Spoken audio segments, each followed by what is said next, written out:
Hi guys, I'm here with Karyn Calabrese from the Karyn Group, and she has been a huge influence on not only us but on the whole raw food movement. We're very grateful for her to spend some time with us to share a little bit about her journey. Hi Natalie, this is very exciting for me. Anytime I get the chance to spread the word or help spread the word, it's my biggest mission in life, so thank you. Karyn, you're so much more than a raw foodist. You're perhaps more aptly described as a holistic healer and teacher. Yeah, I think you're right about that. It's more than just being a raw foodist. In fact, I don't like to use labels in general. I've created spaces in my life to help people bridge throughout the entire journey, because it isn't just about being a raw foodist or being a vegan or being a vegetarian. It's finding a journey that works for you to take you to your next best spot in life. So I don't like to label people with, this is what you're going for. There is a journey, and it should definitely be a joyful journey. Karyn, you've been an integral part of the raw food community now for well over 35 years. Can you take us back to where it all started for you in the beginning? Well, where it started for me is very interesting, because I started with Dr. Ann Wigmore, who is more or less the beginnings for all of us in this portion of it in our lifetime. There were hygienists and Shelton and people before her, but Dr. Ann Wigmore brought it to the forefront during our time. So I was actually her student. I was a vegetarian for many years. I actually started out as a meat eater, but I was a vegetarian, and I was pretty comfortable in that position, but I was still searching, because I didn't feel as I knew I could. I had a lot of illness in my family, and I wasn't the healthiest, strongest person myself. And so I met Dr. Ann Wigmore, and she introduced me to the raw movement, and it was like my whole life changed. It was like going from being a meat eater to a vegetarian, from a vegetarian to a vegan, from a vegan to a raw foodist. Each step along the way took me incredibly leaps and bounds into how I looked, how I felt, how I thought. It really translated into every aspect of my life. So I started with Dr. Ann Wigmore, who kind of started it for us. I feel very fortunate in that.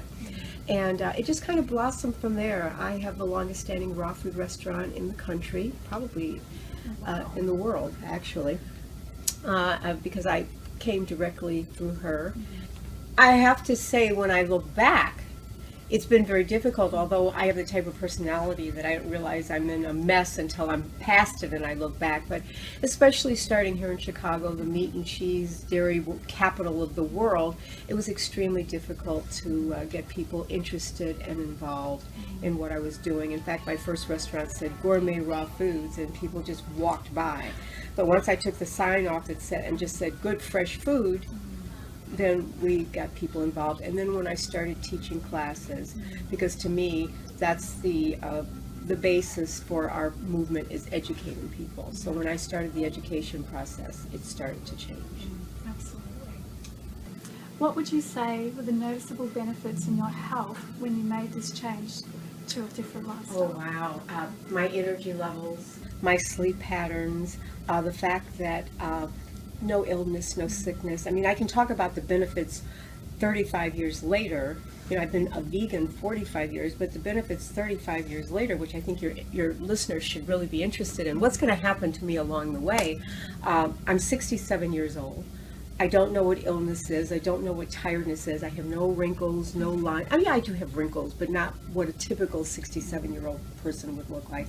I have the same body I had at 18.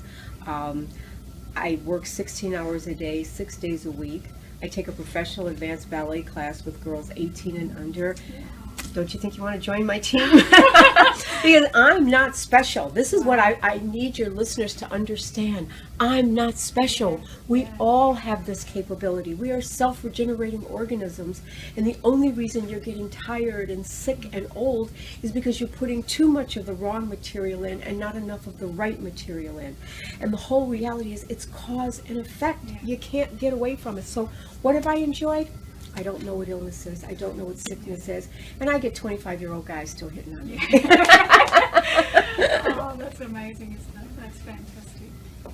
Karyn, you're 67 years of age, and you look many years younger than that. What would you say is the key to your looking so youthful? I would say that having an open mind, allowing myself continued education, you never arrive. Yes, I have the label of raw foodist, but I think the primary thing is I cleanse and detox my body a minimum of 4 times a year. Minimum. People would say, well, why would you do that? You're raw foods, you're vegan, you don't drink, smoke, do drugs, why would you? Because I'm living in a very bizarre world where it isn't we aren't supposed to be living under the conditions we're living in, the oxygen levels, the atmosphere, the chemicals. We're dealing with it on a continual basis, even if you're eating organic foods, even if and here in the United States, we have it a little worse than you do in your country and other countries. We have genetically modified foods. Even if I'm eating organic, the corn is genetically modified. So for me, the key, my number one key, is I cleanse and detox my body a minimum of 4 times a year to break down those layers of toxicity that I'm building up without even trying, just by being alive. So how would you go about doing that, Karyn? Would you choose fasting? Well, I just happen to have a book about it. Oh, wow. And I have a book about it. It's called Soak Your Nuts. But you don't have to use my form of cleansing and detoxing. There are many roads to the top of the mountain. I truly believe that. I truly believe in mine, and it's based a lot on what Dr. Ann Wigmore taught. And I certainly don't believe that you should be eating steak and fries one day and juice fast the next day. I think there's a process involved. And I think finding a good teacher, finding a good process or program that resonates with you. And I will add one little disclaimer: I wouldn't go to a sick nutritionist, I wouldn't go to an overweight trainer, I wouldn't go to a bald hairdresser. So whomever you choose for your learning, I would make sure they resonate with what you're trying to get. But find a good cleansing and detoxing program. And yes, I have one available too. So this has been your journey for the past 35 years. What would you say is the key to maintaining this for so long? Well, I'll start out with, it's actually been my journey for 45 years. I've been a vegan 45 years. I've only been in the raw food world for the past. So I think that's the key, finding bridges that you can continue to cross comfortably, setting goals, setting intention, and surrounding yourself with as much of it as possible, which is why I've created 3 restaurants, a wellness center, a school, and I continually bring people in because humans are very wolf-like. We're tribal. We like to be and do like the people around us. So the more you surround yourself with it, the easier the journey will be, the more you continue to educate yourself. Because even though I've been doing it so long, Victor Kolvinskis is one of my teachers. I go hear him speak every chance I can. You never get it. You understand that it's a continual process as long as you're alive and you're in this whirlpool of a negative gravitational pull to go in the other direction. You've got to kind of keep clawing your way in the other direction and find all the positive aspects that you can to keep you on your journey, your path. But I think the other thing too is for your listeners to realize that there is no perfection. There is no right or wrong or yes or no or good or bad.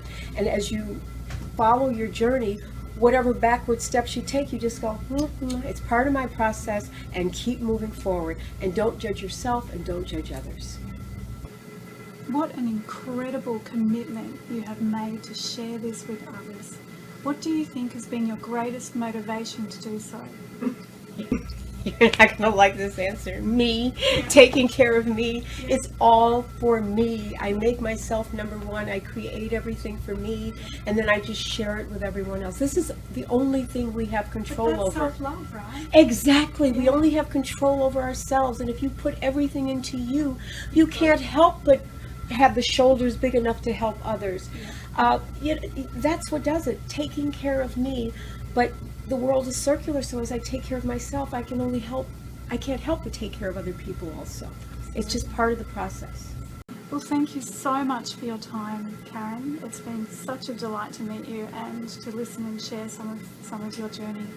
And bless you for letting me be a part of rawfoodforlife.org. This is amazing work that you're doing. The more of us on the team together, the better world it's going to be for all of us. Thank you.